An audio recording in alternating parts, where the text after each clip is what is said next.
Halo Pak D, Ya, sehat Pak D. alhamdulillah sehat. Pak D, iki aku takon ya, Hah? mewakili netizen. Hah? Itu kan nang ngone YouTube, Hah? terus ada kadang-kadang di kelompok-kelompok supranatural itu kan eh, membicarakan tentang pusaka Gajah Mada. Wis. Dari yang dilihat dan didengar, gitu. Ternyata pusaka Gajah Mada itu bermacam-macam. Hmm. Ki sakjane ki ana temen entah ana terus apa pusakane akeh Hmm. apa ngono Pak D. Ya. Nah, Pak D ki jarene tahu anu Pak D ya, tahu sampai loro Pak D yo. Gara-gara Pusaka Gajah Mada itu. ndelok tok pusaka Gajah Mada sampai loro 3 minggu.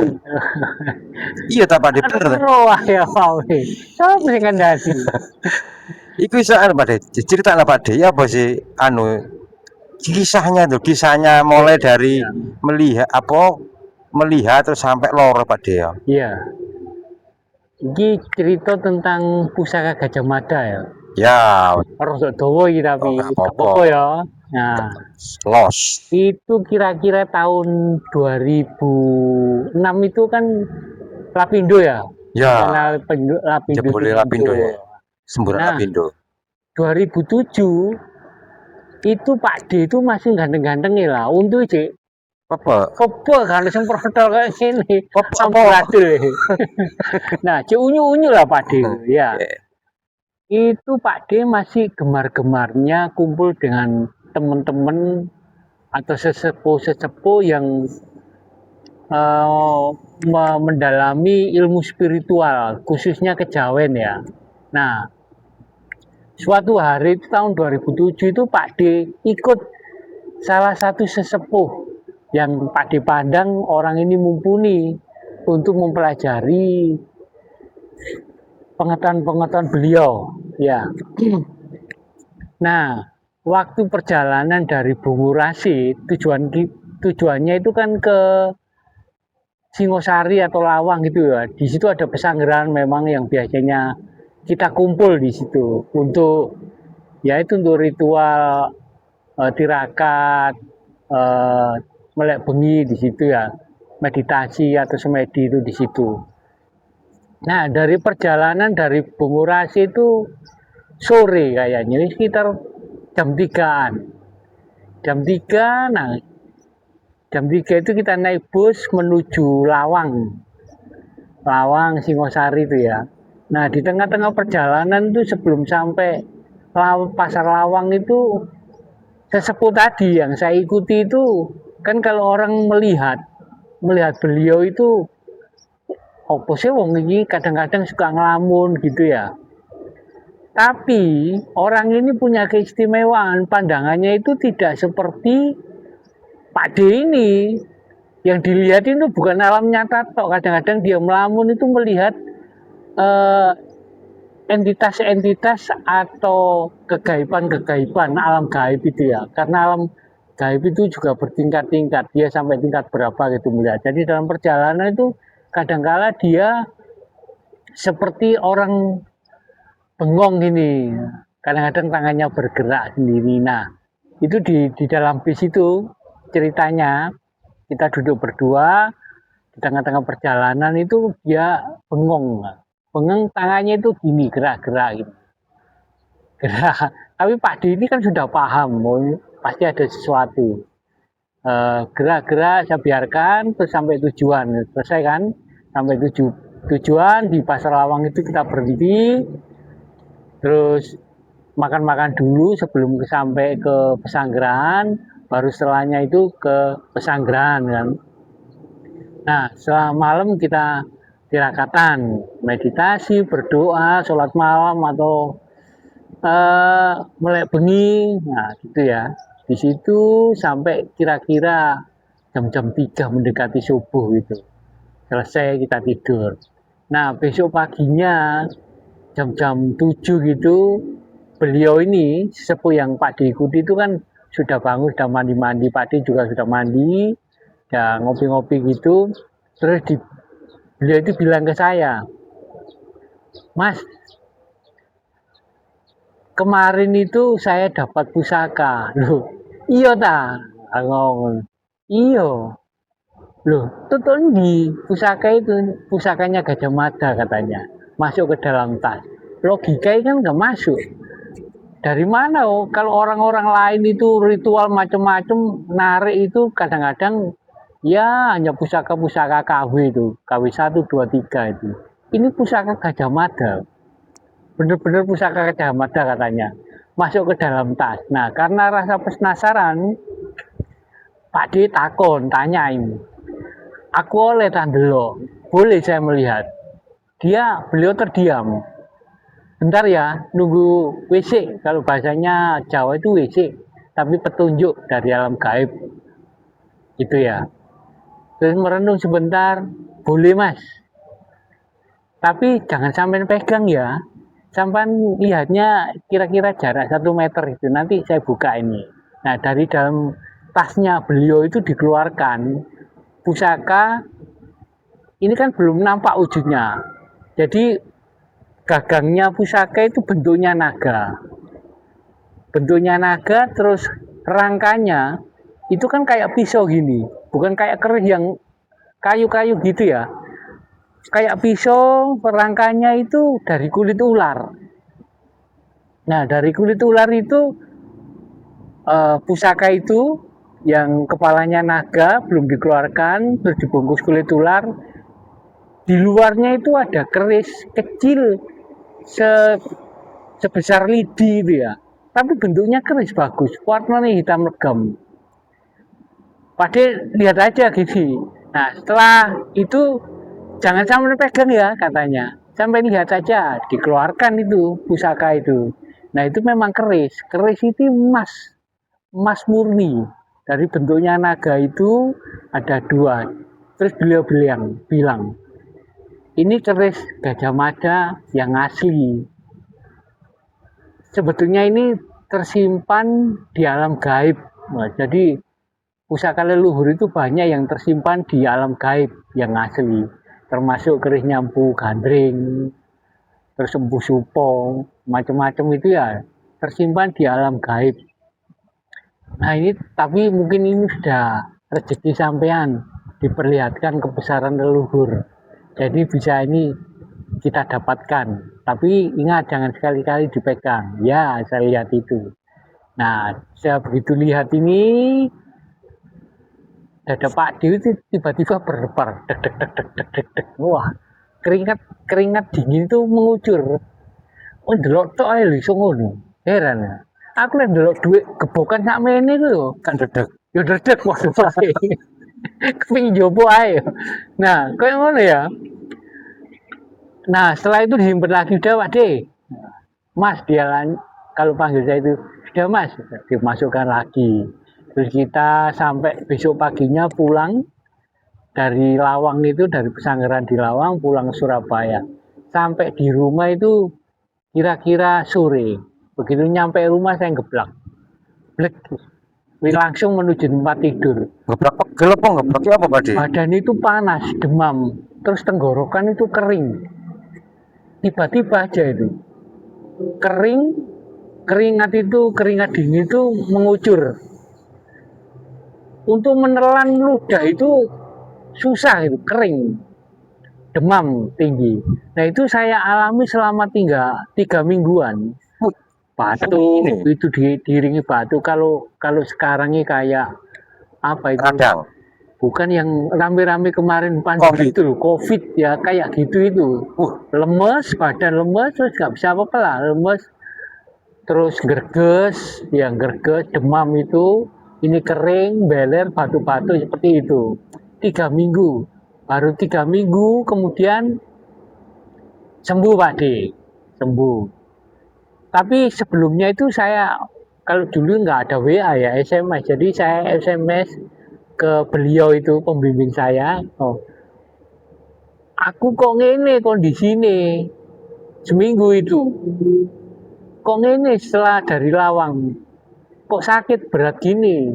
Terus jawabannya apa dari beliau? Iya, sampean ini kena energinya dari pusakanya Gajah Mada. Itu sebetulnya energi kependetaan masuk ke dalam diri sampean lah. Nah, sampean ini kan menjalani ilmu spiritual Bawono ya, untuk meraih dunia supaya selamat ya gitu. Rezeki, sandang pangan itu.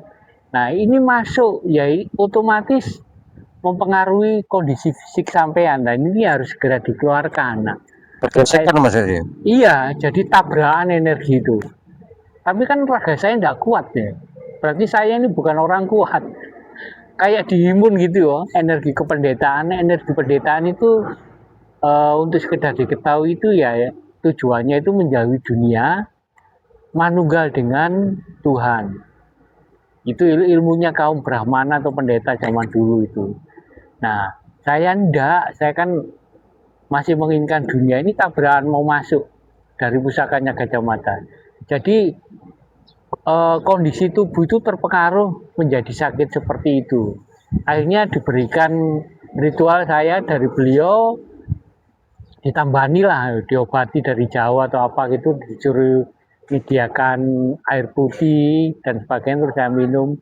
Nah, setelah itu berangsur-angsur pulih, sembuh sampai 3 minggu itu. Sembuh kan, udah biasa. Kemudian Pak D kan juga punya kenalan. Nah, kenalan Pak D ini termasuk pelaku spiritual juga, spiritualis, dan linknya ini nggak main-main loh. Para pejabat ini dalam pemerintahan. Dan ceritanya beliau itu juga sampai masuk ke lingkungan istana negara. Jadi kan bukan orang ecek-ecek ya. Mantap Pak D. Nah, itu kenalan Pak D.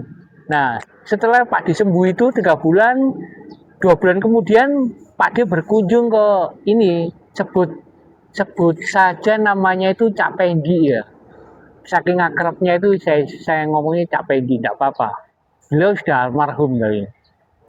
Nah, di situ ketemu. Nah, Cak Pendi ini atas petunjuk leluhur waktu bencana Lapindo itu mencari solusi secara spiritual di Candi Jawi yang ada di Pandaan itu ya. Dia ritual sampai tidur di situ berapa minggu gitu. Terus pulang. Nah, pulang saya main ke rumahnya, ketemu, terus cerita-cerita perjalanannya. Nah, salah satu itu tentang Gajah Mada. Jadi beliau itu cerita waktu di Candi Jawi itu dapat wejangan dan masuk ke alam gaib itu. Kalau beliau ngomongnya itu alam kayangan. Jadi diterangkan kondisi Nusantara ini. Terus diterangkan tentang Gajah Mada dan tokoh-tokoh Majapahit yang lain. Nah, khususnya Gajah Mada, beliau itu menceritakan Gajah Mada ini anaknya siapa, keturunannya siapa, ilmunya seperti apa, peninggalannya itu seperti apa. Beliau bilang ada kitabnya Gajah Mada, terus ada apa ini yang biasanya kalau di ketoprak atau Bagel. Bagel ini bukan yang di sini, gigi itu kan. Bukan Pak D, apa ya? Semping ini atau ya. sininya. Iya. Dan salah satu pusaka yang ngomong itu kerisnya. Pusaka Gajah Mada dan peninggalannya termasuk kitab itu dibuat rebutan orang-orang Nusantara, termasuk keraton-keraton yang ada di Nusantara ya. Kemudian dari Malaysia dan Brunei. Itu semua ubek-ubek dan uber-uber pusakanya Gajah Mada, tapi tidak ada yang dapat gitu. Terus kan Pak D ingat pengalaman waktu di Lawang dan sakit itu ya. Cak, pusaka ini Gajah Mada itu kan keris ya, segini ya Cak. Itu emas murni kuning gitu, terus ada yang nempel satu hitam dan rangkanya itu dari kulit ular. Cak Pendi ini tertegun, lama dia tertegun gini sambil memandang saya. Terus akhirnya dia ngomong, loh awakmu kok ngerti? Oh enggak sengaja. Aku itu loh, Mon, gitu kan dia ngomong. Aku itu loh Mon, aku ro iki pun itu di Kayangan. Coba bayangkan. Beliau itu taunya di Kayangan. Sedangkan saya, Pak Dibolkin, nama sekarang itu, dulu itu seperti Ketiban Daru gitu loh. Kalau Pak Di ngomong Ketiban Daru itu bisa menyaksikan secara langsung dengan mata kepala sendiri, visual sendiri tentang pusaka Gajah Mada yang banyak diceritakan orang itu. Itu kan suatu anugerah dari berapa ratus juta penduduk Indonesia ini. Dari Sabang sampai Merauke. Itu ramai Pak De. belum tentu bisa melihat itu kan. Jadi Pak D itu bahagia. Oh, kebesaran leluhur itu ternyata ada dan sangat luar biasa. Nah itu loh. Jadi Pak D itu kadang-kadang ngomong, kita ini kok gak bisa mewakili ya, atau meneruskan esensi kebesaran dari leluhur. Kok jembret aja sampai sekarang ini. Nah itu menjadi semangat untuk Pak Dibolkin ini berusaha untuk bekerja keras dengan cara Pak D dan menggunakan ajaran-ajaran leluhur untuk membedah, bosone membedah hidup dan kehidupan ini versi leluhur ya. Dalam perjalanan hidup Pak D ini, piye sih leluhur kita itu sesungguhnya? Mereka itu orang-orang bodoh seperti yang diceritakan itu, atau orang-orang yang luar biasa yang sengaja menyembunyikan dirinya, menutupi dirinya supaya anak cucunya tidak tahu, karena zamannya kan juga sudah berubah. Dan ada kayak Pak Dik ini mulai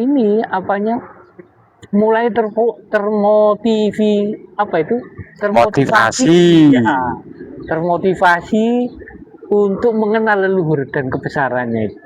Nah itu cerita Pak D tentang Pusaka Gajah Mada. pusaka Gajah Mada. Dan ternyata itu pusaka-pusaka yang lain itu Sama Pak De ya. sama di alam gaib semua. Kita Jadi nggak mampu. jadi nggak kayak gampang-gampang kayak pusaka Naga Sasra.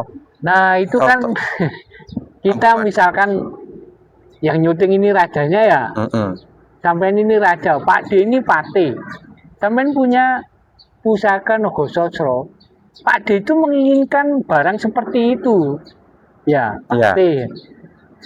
Jadi Pak D itu membuat replikanya, membuat tiruannya, KW lah istilahnya. Zaman dahulu itu ya? Ya, seperti itu bentuk dan fungsinya. Misalkan pusaka itu untuk melindungi kerajaan ya. Auranya itu supaya kerajaan itu berwibawa, sejahtera dari aura itu ya. Nah, Pak D juga membuat seperti itu. Tapi energinya itu ya nggak penuh seperti yang asli 100. Yang namanya KW. Ya cuma 50, 30, bahkan 20. Tapi bentuknya sama gitu. Mungkin hiasan-hiasannya juga sama seperti itu. Wih, seru Pak De ceritanya. Ternyata memang pusaka Gajah Mada itu ada ya. Ada.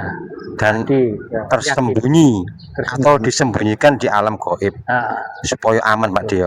Itu termasuk harta karun yang lain lo ya. Iya. Berarti supaya aman gak digawe bancaan. Betul. Jadi leluhur kita itu sangat luar biasa. Mereka bisa melihat ke depan itu anak cucunya itu nasibnya seperti apa itu. Ya, seperti itu. Jadi mereka meninggalkan sesuatu itu di suatu tempat yang sangat tersembunyi. Rahasia. Ya tinggal kita aja. Kalau kita istilahnya nggak menghormati leluhur, terus nggak nguri-nguri mereka, bahkan memojokkan mereka, ya mosok gelem mereka akan mewariskan apa yang mereka punya ke kita. Jadi itu murni kesalahan kita sendiri. Iya. Oke Pak De, sebelum ditutup ini, ya. Pak De mungkin ada kata-kata atau kalimat atau pesan pada Bolokinase apa Pak De? Langsung sekalian ditutup juga Pak De ya. Oke, ya pesan dari Bolokinase ini dari versi Pak De ya, bahwa leluhur kita itu bukan orang ecek-ecek, bukan orang kaleng-kaleng. Mereka itu orang-orang luar biasa dari kalau melihat zaman Majapahit ya atau Medang itu. Mereka secara teknologi itu mumpuni, secara spiritual mumpuni, secara ilmu budaya itu juga mumpuni. Berarti kita nggak usah minder dengan bangsa-bangsa lain. Kita gali potensi yang diwariskan ke kita melalui arketip ya, istilahnya itu kan. Arketip mengalir dalam darah kita, dalam gen kita itu kita gali lagi lewat potensi-potensi yang diajarkan. Itu bisa kita pakai untuk menjalani hidup dan bersaing di dunia zaman sekarang. Luar biasa Pak De. Begitu Bolokinase dan sekalian Pak ditutup. Terima kasih atas atensi Bolokinase semua dan Pak D Bolkin berharap kalian semua selalu berbahagia, sukses dan selamat lahir batin. Rahayu.